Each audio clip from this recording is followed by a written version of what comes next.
Guys, we are live. Hi, good afternoon. Welcome, everyone. Thank you for joining us this afternoon. We are here to do a live paint-along session with Mr. Alvin Montano, but a portion of it, about 30 minutes of it, will be on a lecture about landscape composition, and that will be for everyone. So I'd like to say hello to everyone, and I'd like to pass it on first to our president, Glenn Ferris, for the welcome remarks. Glenn? Hi, thank you, Iris. And again, good afternoon, dear artists, Pastel artists and friends. So I'm pleased to welcome everyone to our paint-along sessions with, with no other than our expert, I could say the master, Mr. Alvin Montano, one of the best pastel artists in the Philippines. And this session is actually part of our PPA online activities. And since we have this pandemic, it's actually our fourth. We're missing already our gateway gallery sessions. So our organization, PPA, we're trying our best to connect with pastel member artists. And we want to hone your skills while we're in these difficult situations, actually. So some say that, locking themselves in a room are not new to them, but painting along with co-artists is one of the best experiences that we don't want to miss. And I'm sure you're with me on that one. And this is the reason why PPA want to sustain activities even through online. Well, I'm sure we're also reaching out to many new artists. I think, well, in fact, we have new faces who registered in this session. We also have participants here, I think live from Hong Kong, and as far from, I think from Iloilo as well. We also have a member of the PPA board member who will spend time painting along with us today. It says here, hi Celeste. By participating in these online sessions, we're in the right place and in the right time. So let's continue to exchange ideas in pastel painting. I'm confident that you'll find new ideas, techniques, new energy to compose a landscape painting coming from our expert Alvin. So, well, again, I wish you all a very successful paint-along sessions, and we'd like you to enjoy. So thank you. So at this time, I'll pass you over again to our beautiful host, Iris, to give you the overview of our program. Iris. Okay, hi. So just a brief thought. Again, we will start in a few minutes from now. We'll be doing a lecture on basic landscape composition. So this will be 30 minutes. After that, we will proceed to our paint-along session. However, this will no longer be live. So again, for those who are with us in Facebook Live, we will have a lecture on landscape composition by Mr. Alvin Montano. That is for 30 minutes. But after that, we will be proceeding to a paint-along session, which is like we're trying to replicate the regular sessions that we would usually have if we were not under quarantine. So, kasi usually every first Saturday of the month, we have a live session. We come together in a gateway gallery and we paint together. So we are trying to replicate that activity online. So we are doing that, and there will also be a Q&A and a critique by Mr. Alvin Montano. So again, if you are not yet a member or if you have not yet joined any of our sessions, we would love to invite you to join us. Marami po kayong matututunan. It's very welcoming even to those who are just starting. So hindi naman po kailangang marunong na magpastel dahil marami naman pong mag-guide sa inyo. After that, 3:30 to 4 is the Q&A and critique, and then at 4:30, we will commence and we will ask everybody to post their work online because Mr. Alvin Montano will be selecting the top 3 best work, and they will be given a certificate, and of course the top or the best work will be our featured artwork in our banner. Also, later on, we will be conducting live. We'll be back around 8 o'clock live, and we'll be conducting a raffle draw for all the participants in the Zoom session. And for this, we would like to thank our sponsor, Art Nebula, who has graciously provided us with really premium art materials, which every artist would love to have. So I would love to briefly introduce to you our instructor for this afternoon, Mr. Alvin Montano. I'm sure kilala niyo na po siya. He's one of the premier pastel artists in our country, and he's a wonderful mentor. I've had the privilege to attend a few portrait sessions with him, and the way he presents his workshops, talaga pong pinaghahandaan. Kumbaga, marami po talaga kayo matututunan. Alvin finished his bachelor's degree in fine arts, major in painting from the University of the Philippines. However, right after college, he was diverted to other fields and became a restaurateur, set and graphics designer, and is currently in the medical field of emergency and medical services. After more than 2 decades of absence in the art mainstream, he decided to go back to his first love, which is painting. In 2013, Alvin posted through the use of social media his series of masterfully rendered live portraits and figure artworks next to his still life and landscape paintings, and continues to be active in exhibits, major shows, as well as art societies. He is also a board of trustees of the Philippine Pastel Artists Incorporated, a director of Portrait Artists Society of the Philippines Manila chapter, and a member of the Filipino Portrait Artists Guild. Currently, Alvin is the president of Community Health Education Emergency Rescue Services, or CHEERS. It's a training institution for CPR and emergency cardiovascular care courses and emergency medical services. He also conducts training for the DOLE BWC Safety Officer 1 and 2. And for this, again, we would love to welcome Mr. Alvin Montano, and we're very grateful for this opportunity. So again, ito na po ang ating instructor, Mr. Alvin Montano. Hello, thank you very much, Iris, and good afternoon to everyone. It's really an honor for me, to be lecturing this topic on landscape painting using soft pastel. Okay, so as mentioned before we begin, so a little discussion or lecture on landscape composition. So I'll be sharing my PowerPoint. So dali lang. Okay.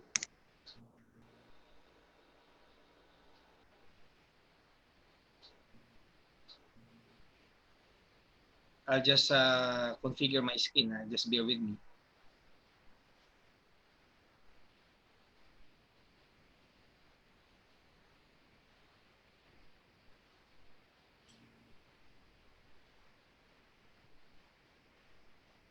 Okay, so yan na.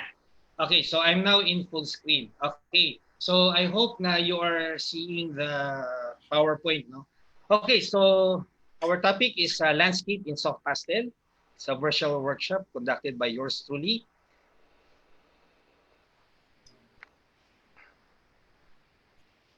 Okay, let's begin. So question is, what is a landscape? So when you say landscape, it pertains to, of course, a portion of a land or territory which the human eye can comprehend in a single view. So this includes bodies of water. So yung lake, yung river, yung waterfalls, kasama po yan sa landscape. Okay, so basically it's a scenery. It could be a rainforest, it could be a jungle, it could be a mountain view. So yan po ang landscape. So sa Badisita in Filipino terminology, tanawin. So yun po ang ating landscape. Okay, so to distinguish it from seascape, kasi nagkakaroon ng confusion. Seascape ba yung may body of water? Like the reference photo that we are doing later on, no? So yan, river siya actually, no? Yung scenario na yun. So kapag sinabing seascape, it's a depiction of the sea or yung shoreline. So if you're familiar with the artworks of Joseph William Turner, yan, marami siyang painting na seascape. Yan. So yun ang example ng seascape, that if you are depicting the view of the sea, saka yung shoreline. And then kapag nakakita tayo ng scenario na cityscape, ang tawag doon ay urbanscape or cityscape. Of course, it represents physical aspects of the city or urban area. So if you're familiar with the works of for example, si Joseph's Bookvic, saka si si Alvaro Casnani, di ba? Yung mga artworks niya ng mga watercolor, it depicts cityscapes. So you know, so just to be for us to be familiar with terminologies, so basta tatanawin, of course, that is a landscape. Okay, so let's continue. So why do people paint landscape? By the way, when artists makes an artwork, there are three approaches of making an art. It's called mimesis or mimetic, mean to say you copy what you see. The other one is pragmatic. You paint a particular subject because you want to convey a message or meron kang mga symbols na ginagamit. And then the last one is utilitarianism. So you paint something because there is a purpose. Okay, so dito when people would paint no to show what places look like and their difference in various seasons no, especially in the US sa mga European countries, they have 4 seasons. So isang scenario, so nagkakaroon ng mga changes depende sa weather, di ba? For example, merong isang scene, no? Kapag snow siya, of course, it's covered with snow. So pag winter, so iba yung colors niya, no? Iba rin pagka summer, pagka fall, no? May mga changes. You are viewing one scene but magkakaiba yung color temperature niya, no? Depende sa season. Unlike nga lang sa atin sa Philippines, dalawa lang tayo, di ba? Wet season saka dry season. So, hindi natin ganong na-enjoy yung variation ng seasons, ano? So, yan ang isang purpose, no? So, with this one, you are doing mimesis, no? You're copying what you see.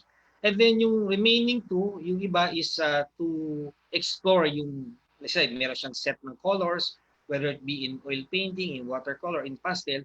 So gusto niyang explore yung colors na bang magandang brand na gamitin. So magpe-painting. So dito, pumapasok yung utilitarianism. Meron kang purpose. Okay? And then the last one is to document, no? Because prior to the advent of photography, yan ang isang reason. No? People will paint to document a particular scenario. No? So pagka ganyan, nagiging dalawa ang purpose. Either you copy what you see no? from your surroundings, and of course, yung purpose no, to document. Okay, so yun po yung mga reasons why people paint landscape.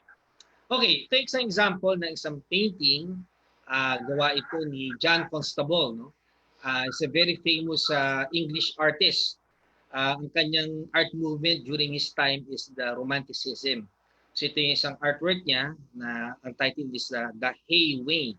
But the original title of this particular painting is Landscape Noon. So kung makikita ninyo, so it's a scenery, meron ding river, pero ito nga landscape, no? So makikita natin yung elements. You have your dramatic sky, and then you have your trees, meron pang house, and then merong figures sa pinaka foreground niya, no? Meron pang dog. So yan makikita niyo yung mga elements, and then from the farther portion, yung sa pinaka background niya, yung mga trees, no? And then yung farther away pa, yung mga meron pang mas malayo pa na forest. So makikita niyo yung sa landscape, yung radiation of the shades no, as you move farther away, nagde-diminish yung intensity ng mga tones. No? So dito makikita natin, no, maganda yung pagkakagawa composition-wise and then the technical aspect. No? So when you paint landscape without prior, of course, advice or let's say training, nagkakaroon tayo ng mga pitfalls, nagkakaroon ng mga failure. No? Others kasi without, of course, being mentored by themselves lang, minsan may nakitang picture, maganda, no? Maganda yung color. So people would immediately jump in without even, of course, studying first the photograph. Yan, pagka kasi ganyan, nadala lang tayo ng emotion because naganda tayo sa particular scene without even analyzing the composition. Yan, no, nagkakaroon tayo ng mga failures, no. Minsan yung execution might be the reference itself maayos, but the execution because kulang nga ng technical knowledge, no. So pagka ganyan, ultimately nagkakaroon ng failure. Ito yung example. Okay, so I grabbed this from the internet. I didn't really know kung sino ang may-ari ng artwork na to. So makikita natin, di ba, it's a landscape, no? From the image itself, parang merong body of water, parang may river. Pero dito, unlike kung compare mo sa John Constable painting dito, hindi mo makita yung gradation ng shade. Pag palagyan na natin, let's say, fall, yung para medyo mapula yung scenario. Dito, hindi mo malaman nasan ba rito yung background, nasan yung middle ground, nasan yung foreground. Hindi mo ma-distinguish yung images because halos magkakapareho yung shading, yung tonal value niya. Next is, may isa pang picture, Dito, mapapansin nyo rito, well, as far as yung elements ng composition, maayos naman, no? Meron siyang foreground, meron siyang midground, meron siyang background. Pero anong mapapansin nyo doon sa kulay? Didn't you notice yung grass niya? Ano yung masasabi yung dating ng color ng grass? Di ba parang maasim siyang tingnan? It's a bit sour. Yun ang for me, no, I don't know with the others, but kapag ka ang color natin sumobra yung yellow, no, when you mix it with green, no. Kaya nga I mentioned to Iris na if participants would have time to purchase or check their set if they have yung cinnabar green, yung olive green, ito kasi yung green na bagay sa mga tropical countries, no. Yung pagka-green niya, hindi siya maasim tingnan, tama lang, balancing-balance siya. So with this particular artwork, yung color niya, yun din minsan, ako, naging ganito rin yung works ko no, during my younger years. Kasi nga, without yung knowledge about color temperature, yan nga, minsan, kung ano lang yung makita natin, nakakala natin angkop, no? But it turned out na, yun, merong effect, no? Nakagaya nito na maasim siyang tingnan. Okay, so we go now to the elements, no? So, okay, key components of landscape painting. So, sa landscape painting, you will often hear these two terms, no? Composition and design. So, these two are interchangeable, no? Pag sinabi natin composition, so yung arrangement ng mga visual elements. And of course, you will use the principles of design, no? Yung mga elements yan, no? So, yung when you say principles of design, ito yung laman no? You have your lines, your shape, your color, value, tone, texture, and depth. So itong mga elements na to ng design, gagamitin natin to when we execute our artwork, no? Minsan nga yung mga talagang magagaling, minsan yung reference picture or whatever, no? Kahit yung actual na scenario, nagpe-plain air siya, no? Minsan yung nakikita niya, minsan ano na lang siya, parang pattern na lang, no? He has in his mind yung pattern na meron na siyang nakaprogram na kapag in-execute niya, kahit wala doon, magagawa pa rin niya. Ginagamit lang niya yung plane ng light because yun na nga, na-master na niya yung itong mga elements of design. Okay, puntahan muna natin yung composition. Okay, so commonly might be narinig nyo na rin to. No? Even if you check your cell phone, meron niyang grid line. No? Meron niyang filter. No? You can activate this. Yung tinatawag na rule of thirds. Rule of thirds composed of 4 lines. Dalawang vertical line, tapos dalawang horizontal line na dividing the picture space into 3. No? 3 na vertical, 3 na horizontal. So all in all, may 6 siyang division. When you use the technique of rule of thirds, ang technique nito, ginagamit ito to somehow, let's say, ang composition mo is off-center. Meaning to say, yung central element mo o yung center, o yung pinaka-focus ng iyong painting, hindi mo siya nilalagay sa gitna with the rule of thirds no, pag ginamit mo siya. So for example, this painting ni Lorenzo Deliani, sa Italian artist. If you look the artwork, yan po, pagka pinasok niyo yung grid ng rule of thirds, yan, mahati siya sa tatlo. So napasin nyo, no, yung position ng tree on the left, di ba? So nandito yung element. Wala siya sa gitna, no? Vertical yung position ng lines kung titingnan mo, no?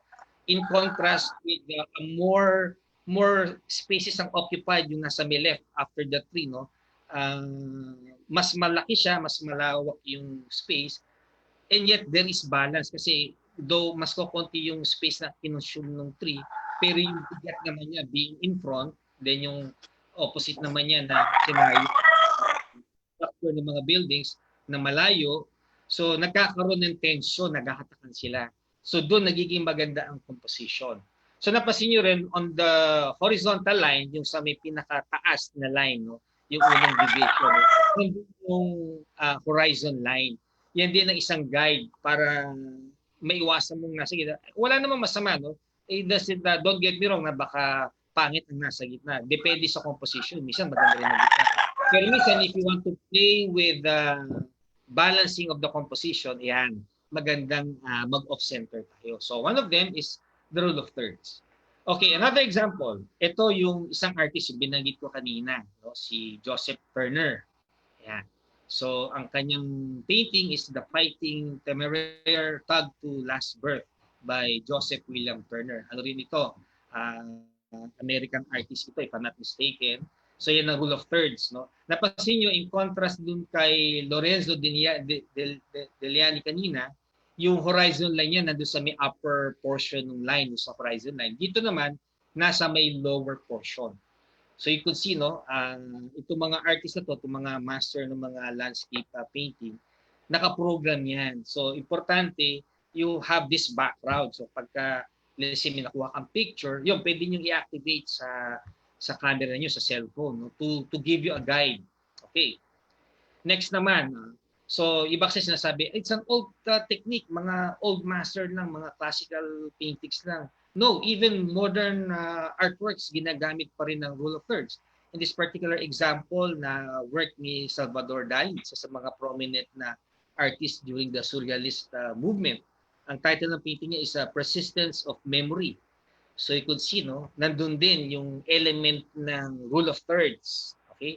So yan, tatandaan natin. So to make your composition, sabihin na natin, magandang tingnan with the elements in its proper places, no, na hindi sila lahat halo lahat nandun sa isang side, nababalansin mo yung appearance niya. Okay? So you could put the elements, no? Kung titingnan natin, no, itong clock na parang nagme-melt, no, nandito siya sa portion na to, and then yung portion nitong pinaka-landscape niya, yung pinaka dito, sa may upper right portion, nakita nyo, no, within the picture space, itong border nito, no? Tapos ito naman yung parang another clock na natunaw, no? So here, no? So you could see, no, how elements are being placed using the rule of thirds technique. Okay, apart from the rule of thirds, there's another technique called the golden ratio. Okay. Kung titignan niyo itong golden ratio, I was surprised when I made the research on this one. Narinig ko itong golden ratio pero never ko naisip na yung commonly narinig natin, di ba, yung full HD 1080p, yung resolution ng mga TV nyo o ng mga laptop. Yan pala ang tinatawag na golden ratio. If you to put it into size, ano, yung paglalagay natin siya ng dimension, no, 5 by 8 ang kanyang dimension, whether it be in feet, in inches, or in millimeter. Basta ganun yung ano niya, sa sukat niya, 5 by 8. No? If you do your math, yan ang the same ratio ng 16:10. No? Ratio yan ng 1080p na full HD screen. Okay, so titingnan niyo yung composition dito, no? So may parang swirl, no? Paano ba nangyari yan itong golden ratio? Actually, merong mathematical formula. I'll be showing you an animation, no, how the golden ratio is obtained. Okay, panoorin natin.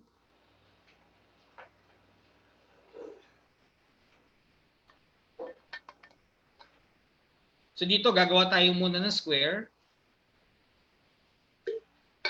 Okay, get the middle of the square. Yeah. And then with the compass, so yun, lalagyan mo ng diagonal line. Then with the compass, ibababa mo siya.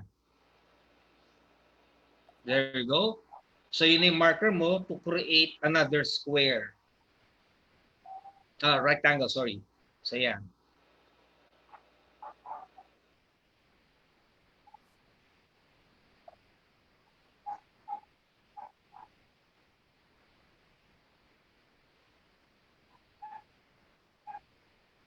Okay, so there you go.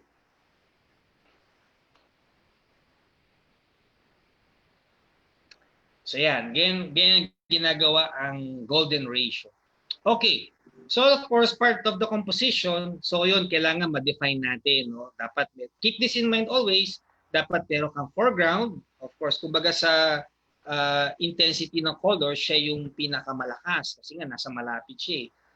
In terms of clarity of the details, siya yung pinakamalinaw kasi like yung focus ng lens ng camera, di ba, yung may bokeh effect, syempre yung pinakamalapit kung sa nakafocus, doon malinaw, and then as you move away from the lens, nagiging hazy, di ba? You have your middle ground, no? And then of course your background. Excuse me. So pag gagawa tayo ng landscape, so commonly yung background kasi yung natatakpan eh. So by the common methodology, unang ginagawa yung background. So mamaya i-demonstrate natin. No? We first make the background and then gagawin natin yung middle ground and of course yung foreground. Kasi madaling mag-paint over pag napinturahan mo na yung underlying colors. No? Ang hirap, halimbawa, nalagyan mo yung mga foreground elements and then meron ka pala dapat na, kunyari, gusto mong lagyan ng sky. So, ang hirap sungkitin, especially with pastel. No? So, sa oil, medyo madali pa. No? Pwede mo kasing sundutin ng brush, but with pastel, hindi. Okay, so may mga limitation. So, it's best na malagay mo kagad. Kaya nga dapat pinaplano muna siya. Okay, let's continue.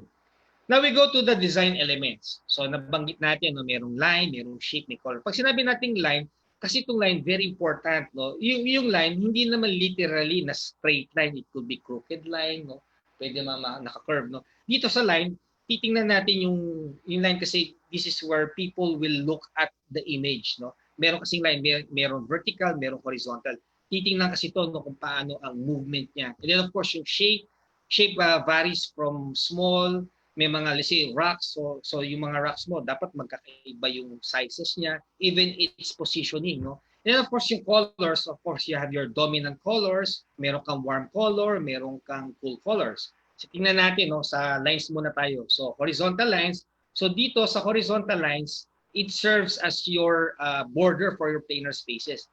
This pertaining to your foreground, middle ground, and your background. Diba kapag kami horizontal lines tayo, it pertains na parang, let's say, sa sea, no, yung horizon, nakikita natin na calm siyang tingnan because meron kang straight line. No? It creates a border. Same as with the vertical lines. Kaya lang, ang difference ng vertical lines, there is that feeling of strength and superiority, no, compared to the lines that are laying down. And of course, yung vertical lines, it also creates border, similar with the horizontal line. Because of those vertical lines, na-determine mo yung foreground, your middle ground, and your background. And of course, kapag pinagsama natin itong dalawa na to, yan, magkakaroon tayo ng balance dun sa ating composition. Ito example, tingnan niyo yung painting, no? This is the painting made by Charles Pierce, no? Kung titingnan niyo yung artwork niya, so wala yung literally line, no? Pero tingnan niyo yung image nung shepherd, no? I suppose, itong figure, di ba? Parang it creates yung superiority niya, no? Tapos tingnan niyo rito yung sheep, di ba? Yung sheep niya, kasi yung iba-iba direction, may sheep na looking towards the right, mayroon towards the left. Pero itong sheep na to, ang galing ng balance niyo. Itong sheep kasi na to, dahil because our eyes tend to follow yung direction. For example, itong sheep, no? Pag hindi niya nilagay itong sheep on the extreme right, parang lalabas yung eyesight mo. Pag tinignan mo itong sheep, and then your eyes will tend to exit the picture space. Kaya lang, nilagay niya ng another sheep dito para harangan nga. So your eyes will return to the composition. Kung titignan mo yung horizon, yung sa may area ng mountain niya, no? Commonly, di ba, para ay magandang tingnan yung composition mo, may jagged, yan, iba-iba yung height. No? Pero dito, sinadya niya na diretso lang. No? Para ang titingnan mo directly, titingin ka rito sa pinaka-shepherd. No? And of course, nakita niyo yung perspective ng color. No? Yung farther portion, medyo haze na siya. No? So, ayan. Tapos, meron pang direction dito. So, kung titignan mo yung direction niya, may direction papunta ron, may direction papunta doon, papunta rito. So, yun ang tinatawag na yung linear, no? yung lines, yung direction niya kung saan siya pupunta. That would make a composition nice to look at, no? Kapag may mga ganung elements. Next is your color temperature. No? Of course, sa colors, we have warm and cool. No? So dito, yung shades of red and towards yellow, so in between red, in between yan is red, orange, orange, yellow, orange, going towards yellow. Yan, and of course, yung red, violet. Yan ang category of warm colors. No? On the other side naman, from your violet, blue, green, green, and your yellow, green, ito yung mga cold or cool colors. Ano ang application nito? Bakit kailangan ma-distinguish natin itong warm versus cold colors? Kasi sa color kasi, may mga colors, di ba sa landscape, may colors na malayo tingnan. Sa landscape, merong colors na malapit tingnan. Because of, ito may konting science. So, if you look at the wavelength of these colors, yung mga cool colors, no, coming from green, no, towards violet, ang kanyang mga wavelength, especially yung violet, no, masyadong maliit, no, because of that small wavelength, yung travel niya hindi kasi bilis ng red, which has a longer wavelength. So ang violet, mas mabagal ang kanyang wavelength ang tendency, hindi mo kagad siya mapapansin and it scatters with light. Kaya nga, di ba yung sa horizon, so nagbe-blend nga daw, napansin yung horizon sa sky, medyo ang shade niya bluish, no? Kasi humahalo siya sa light. Ang red naman, very distinct siya, no? Una mo siya makikita. So warm colors tend to advance, no? Mas lumalapit siya, and then cool colors tend to recede or will move away from you. So next slide is my painting. Yon, ginamitan ko nitong warm and cool. Napansin niyo rito on the foreground, yung element ng rocks, tapos yung kita mo yung sa may ano ng river, yung pinaka-flooring niya, no, with the transparent water, medyo warm yung color niya, no. So yan, nasa harapan siya. And then of course yung element ng cool colors nasa may likuran. So yan, nagkakaroon ka ng perspective. I will just discuss the perspective later on. Ito naman example ng gawa ni Richard Smith. Dito naman, medyo reverse yung approach niya. Di ba usually ginagawa natin yung mga cool colors nasa malayo. Dito, medyo nilaro niya yung composition eh. So, yung elements ng design. Yung nga, nabanggit ko kapag expert ka na, pwede mong laruin siya. No? Yung breaking the rules, sabi nga. So, dito napansin natin, yung shadow niya, ang pinaka-shadow niya, grayish blue. No? So, full color yun kung tutusin na supposedly palayo siya. Pero in this particular picture space na crop ito, I suppose, in this actual scenario, nilagay niya sa pinakadulo yung warm color. No? Pwede mo rin i-reverse. No? Pero napansin mo, sa pinakadulo, parang sinandwich niya yung warm color between cool colors in this area and another cool color here. So yan, mga variation ng technique. Okay, continuation ng design elements. Of course, yung value, so yung placement ng light. So very important sa landscape ang ilaw. No? So I don't know if you have heard this from photographs. So, ang sabi ng mga photographer, even of course artists would use the method, ang magandang time na magpinta ka, yung tinatawag na golden hour. Ano itong golden hour? Golden hour is yung putok ng liwanag sa umaga at yung pag-sunset niya. So meron kang window ng depends, no? 10 to 30 minutes depende sa pagsikat at pagbaba ng araw. Yun yung bakit sinasabing maganda siya kasi ito yung pagkakataon na yung liwanag niya hindi masakit sa mata. Okay? So yun din, no? Your landscape should match yung value ng intensity ng color. Syempre pagka tanghaling tapat ka, syempre ang intensity ng hues, yung purity ng kulay ng colors mo, talagang intense because tirik yung araw mo eh. So halimbawa, ang scenario mo outdoor, dapat makita na mukha siyang nasa outdoor, no? Maliwanag. Ganun din, of course, it will also has an effect on the shadow. Syempre, kapag depende nga kung halimbawa sunset, sunrise ka, syempre yung cast ng shadow mo, di ba? It should also match yung direction ng araw. Di ba? Pagka sisikat pala yung araw, elongated ang shadows mo. Pagka nasa gitna siya, ang shadow mo ay under your feet, di ba? Ganun siya. So importante 'yun. Ganun din sa tone, no? Yung tone naman yung it emphasize the intensity ng colors natin, no? Yung contrast. At of course yung texture, no? Texture ng elements, no? Rough ba to, smooth. Example nung value, no? Ito importanteng ano to, no, concept, no? On the left is your pure color. For example, in this example is blue, di ba? Pag ang blue, hinaluan mo ng white, you are tinting it, no? Ito yung white, hinaluan mo yung blue, nagiging sky blue. Ang tawag dyan ay you are tinting it. Kaya di ba sa mga nagpipintura ng bahay, no? Yung may mga tinting color to make the shade lighter. And then yung tone, yung pure color natin na blue, kapag hinaluan mo ng gray, that's your tone. And then of course, your shade is when you put black to your blue, you have your dark blue, no? So ang gitna niya yung tone, which is your grayish blue. Ito yung application ng paghalo ng color, no?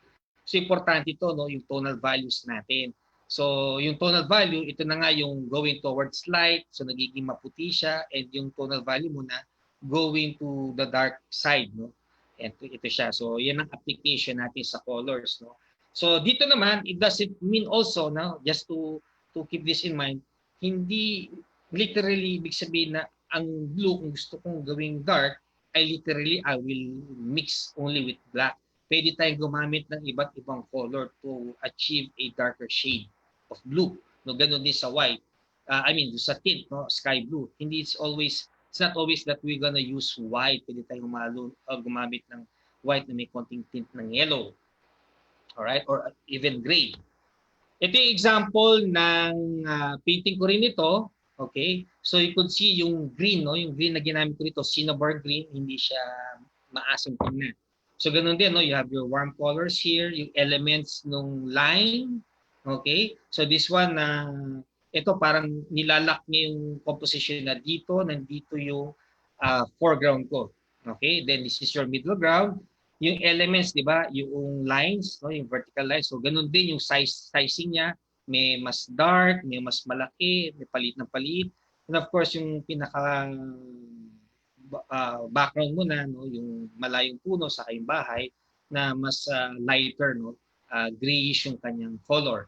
You use also violet, di ba? Violet being the farthest color. Okay, ito pa example, yung intensity ng colors. So yung contrast, no? Hindi ko to gawa, no? I forgot the artist who made this one. So ganun din, no? So napansin niyo yung composition niya na ginamit niya to yung liwanag, no, na malakas. And then of course, since intense ang light mo, it follows na if you have an intense light, intense din ang darkness ng iyong shadow. So ganun din, kapag mahina ang light mo, medyo soft din ang itsura ng shadow mo. Kung masyadong intense ang iyong light source, your shadow is also sharp. Ganun po siya. So ito naman yung depth. No? This is the last segment of my discussion. No? Sa depth, so of course, di ba sa landscape, importante mapakita mo yung depth, yung malapit, then malayo. So to do that, you do two types of approaches. One is linear and the other one is aerial perspective. No? And of course, painting depth can be achieved by using the other mentioned the mga design elements. No? Yung lines, yung shape, yung intensity ng color, yung tonal value, etc. etc. Yeah, for example, itong linear perspective. Sa linear perspective, you have three elements. Yung parallel lines, yung tatawag ng orthogonals.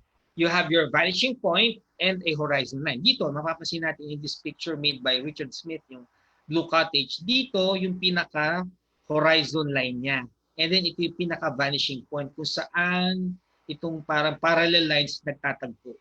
Yan ang tinatawag na linear perspective. Siyempre, di ba, with that perspective, it will depict, no? Ito yung sabi natin madaling method na magpakita ng depth kasi susundan mo yung line na yung pinaka vanishing point mo. Of course, yun yung dulo, yun yung malayo. Okay, it is specific, it is clearly depicted here by the painting of Richard Smith. Ito naman yung old work ko, 2016 oil pastel, na ganun din, no? Merong linear perspective yung river and siya. No? So yun ang pinaka-vanishing point. Dito naman, warm yung temperature ng colors.